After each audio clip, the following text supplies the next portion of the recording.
I'm Travis Frame, and this is Frame by Frame. And today I'm going to be counting down the next part of my top 100 movies of all time. Today I will be talking about my number 75 through 51.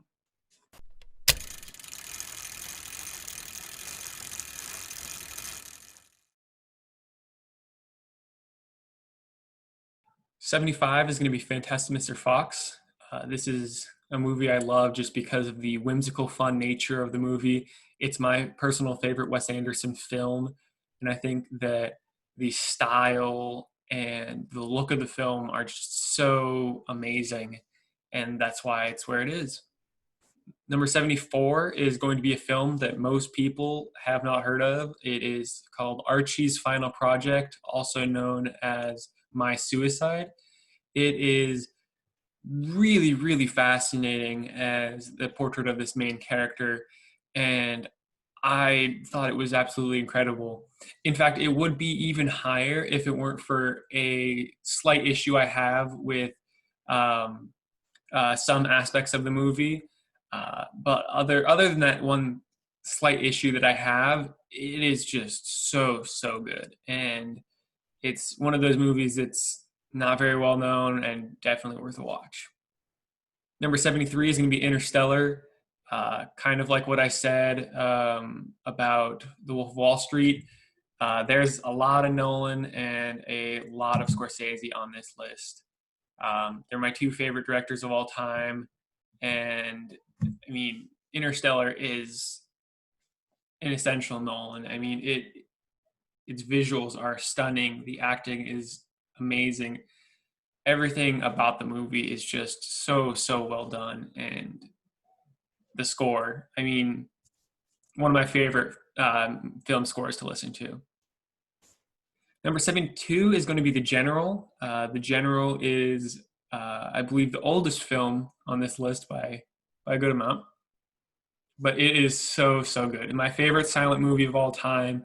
I think the stunt work and the things that they were able to accomplish with, like, obviously no special effects is just so awesome, and makes it so entertaining and so just breathtaking. And that the fact that these are things that they had to have actually done, and I thought that that was just made for a really awesome movie. Number 71 is The Fountain. Darren Aronofsky is another director that I am a big fan of. And The Fountain, I think the themes and the messages, as well as the visuals, I think just create a really powerful film that just kind of has stuck with me since I watched it. Number 70 is going to be Snowpiercer. Uh, I guess unpopular opinion, this is my favorite Bong Joon-ho movie. I do love Parasite. It's an incredible movie, but Snowpiercer is my personal favorite. It's commentary on class separation and just the overall way that the movie is crafted is just so entertaining and so interesting. And it's just one of my favorite sci-fis. Number 69 is There Will Be Blood.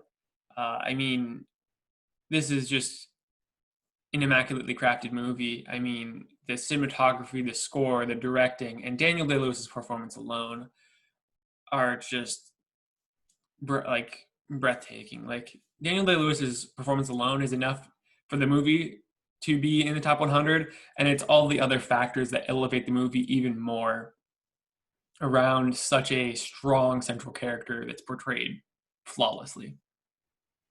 Number 68 is The Fighter. I think that The Fighter is uh, just an interesting tale of brotherhood and family, and I think the dynamic between Mark Wahlberg and Christian Bale is a truly exceptional uh, aspect of the film. And it was just one of the movies that just kind of hit me emotionally, and I think is just really well done. Number 67 is Perks of Being a Wallflower. This movie is one of my favorite coming of age movies of all time. I think that the three leads in Ezra Miller, Logan Lerman, and Emma Watson have super, super good chemistry with each other. The film is powerful, it's funny, and it is able to switch back and forth without sacrificing either element. And it just the character of Charlie in the film is such a complex character, and I think that the portrayal of that character is done so incredibly well. Number 66 is Honey Boy. Honey Boy was one of the biggest surprises of last year for me. I think that as a screenwriter, I was not expecting what I got from Shia LaBeouf. I was not expecting the performance that we got from Shia LaBeouf. And it was just such a powerful film to me. And I think the aspect of fame and how fame affects someone growing up, how it can impact them from a young age, and how that impact at a young age can carry over into their young adult life. And I think that one, that's a really interesting story to tell because obviously it's something that we've seen so much in society with like child stars that have like gone off the rails or have had troubled histories. And I think that Honey Boy uh, tells a very human story, and it does it in such a emotionally impactful way that it just wowed me. Number 65 is Nightcrawler, a very different film from Honey Boy. Nightcrawler is incredibly tense throughout its entirety. Jake Gyllenhaal is the perfect casting choice for this film, and it is just tense from start to finish with one of my favorite, if not my favorite, Jake Gyllenhaal performance of all time, and one of my favorite thrillers for sure. Number 64 is A Hidden Life. This was another big surprise for me last year. I was not incredibly familiar with the work of Terrence Malick. Since the viewing of this film, I have seen a lot more of his films and become a much bigger fan of his. But Hidden Life remains my favorite of his work. And I just found this film to be awe inspiring. The cinematography, the directing, and just the nuances of the film just transported me into the world.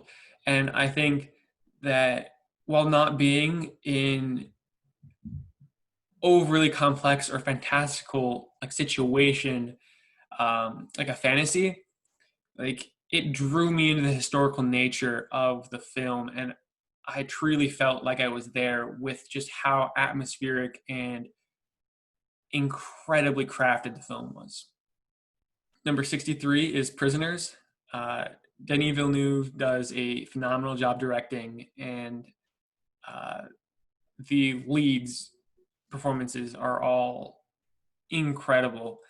Another movie that is just so tense and unnerving and uncomfortable at times, but just so well put together. And it's one of those movies that just stays with you, and it's one that I really want to rewatch. 62 is going to be Nice Guys. Probably the polar opposite tone from Prisoners. Maybe not quite polar opposite, but very different. Nice Guys is just a fun, entertaining movie. The chemistry between Ryan Gosling and Russell Crowe is so good. Their back and forth, their comedic elements are just so funny, and the film is so rewatchable. It's just an awesome, fun movie. Number 61 is going to be Old Boy. This movie is crazy. Like this, I was really shocked when I saw Old Boy, um, and it's kind of similar to what I said about My Suicide. Uh, it is nearly flawless in my opinion. There is just one small detail that's keeping it from being a little bit higher. Um, but I do regard this film so highly because of how thrilling it is, and that small detail that I have that's a issue with it is so minuscule that it very impacts this film very little in my overall opinion of it. Number 60 is Fear and Loathing in Las Vegas. This has to be my favorite Johnny Depp movie, my favorite of his performances. The movie's wild, just absolutely insane, crazy, over the top. It's just like a really weird movie, but it was crazy to watch. And it was one of those movies that it was like, I'd heard a lot about it. Um, and I didn't think that it would be as like weird or like crazy as people had said it was. And it definitely is weird. And I think that the monologues that Johnny Depp goes on are just so good. And it's just a fun movie. Number 59 is Blade Runner 2049. I'm in the group of people that thinks that Blade Runner 2049 is better than the original. I still love the original, but 2049 is so good. Among my favorite sci-fis of all time. It is maybe my favorite shot movie of all time. I don't know if there's any other film that I could take any frame from the entire film and I would be willing to hang that frame on my wall as a poster. That is how much I absolutely adore the cinematography and the look of Blade Runner 2049. And that's not even to mention the story, which I also found incredibly captivating.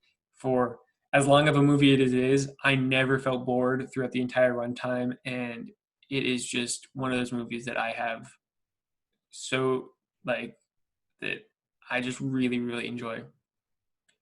Number 58 is going to be a very controversial one, given the fact that I don't think I've ever met someone that actually enjoyed the movie anywhere near the level that I do, and that's going to be Annihilation. I know that most of the people that know me are going to be laughing at this being put where it is, but I think that this movie is excellently put together. It is a sci-fi I think is incredibly unique, and I just love all the elements of the film. I think the deeper themes of the danger of self-destruction are incredibly complex and well thought out, and I think this is one of those movies that I can rewatch all the time, and as many times as people say that it's terrible, I'm gonna keep thinking that this is one of my favorite sci-fis of all time. Number 57 is The King of Comedy, another Scorsese. This is, I think, the most underrated Scorsese in my opinion. I think that Robert De Niro's performance in this is one of the most underrated acting performances of any movie I've ever seen, and I think that it's just such a cool movie in like the story that it tells. It was borrowed from for the plot of Joker. No disrespect to Joker, but I mean, it is incredibly similar to King of Comedy, and King of Comedy is just better in every way, in my opinion.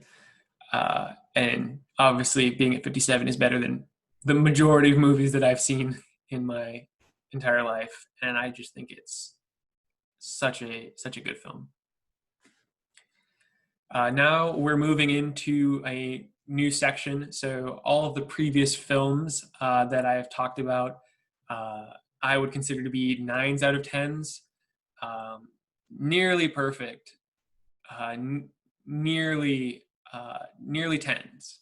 But starting with this next one, we move into films that I have given a 10 out of 10 to. So number 56 is The Matrix. This is, I believe, the first movie that I rated on IMDb. Obviously, I went back and I rated all the movies that I I'd seen before The Matrix. Um, but The Matrix stuck with me. It was if not the first rated movie on IMDb, it was my first 10. And it is, I think, a phenomenal action movie, a phenomenal sci-fi movie. The philosophical elements are incredibly intriguing and complex. And it's a movie that I thoroughly enjoy and think is just incredible. It's fun, it's entertaining, it's well made, and that's why it is the first 10 on this list. Number 55 is going to be The Raid 2, just barely edging out The Matrix for my personal favorite pure action film of all time. I think the action in The Raid 2 is, I don't say this lightly, I think it's perfect. I think The Raid 2 takes everything The Raid 1 did and improves upon it in every way. I think the action is just as good, if not better. I think the cinematography is more slick, the directing more precise. The story is more complex. It has a consistency to it, and it is overall just a amazing continuation of the story from the Raid 1. And it is a great example of a director learning and improving in every single aspect to create an even better film the second time. Number 54 is going to be Boyhood. Obviously, I think the concept of Boyhood was pretty insane, and I thought that was just something that was incredibly impressive. However, that is not why it's ranked so high. I have it ranked so high because I think that it is just a deep, powerful, emotional film, and just one that tells a simple yet emotional portrait of this family and of this boy. And I think that it's just one of those films that just you feel for the characters, and it just feels very real, and I commend them for that, for making it feel so real. Number 53 is 12 Years a Slave. Having read the book, I believe that this is an incredibly respectful adaptation of the true story. I think that Chiwetel Ejiofor portrays the character and the person of Solomon Northup incredibly well. It is an incredibly powerful movie that is hard to watch, yet somehow it is still so hopeful as you follow this character who maintains hope even when faced with such a horrible, painful situation. And I think that it's just one of those movies that's like, it's not a movie I really want to rewatch because of how hard it is to watch, but I am very happy that I did watch it and experience such a powerful film. 52 is going to be probably another surprise for most people. It is Nick and Nora's Infinite Playlist. Definitely a different movie from 12 Years a Slave and Boyhood in the fact that it is a romantic comedy. And it is one of my favorites. It may be my favorite romantic comedy. I think that it just tells a very real story, and I don't know, something about the film just kind of connected with me and is just a movie I love. I think that Michael Cera, it's by far his best film, and I was surprised by that. And it's just one of those movies that surprised me, and it's a movie I really, really enjoyed. Number 51 is Passion of the Christ. This is a movie that I know gets a lot of criticism. It's very controversial. For me, I think it personally showed just a incredible story and incredible portrait of Jesus. And I think that the method in which it chose to communicate that message may not obviously agree with a lot of people, but I think it personally connected with me. And I think that it is powerful in what it is trying to convey. And it is just a movie that sticks with you, and just it had a very big impact on me. So that was the next 25 movies in my top 100 of all time. Hopefully, there's some movies that maybe you weren't expecting, maybe some movies you haven't seen, and maybe you have a couple new recommendations now. Look forward to the next video and the next 25 for my top 100. Thank you.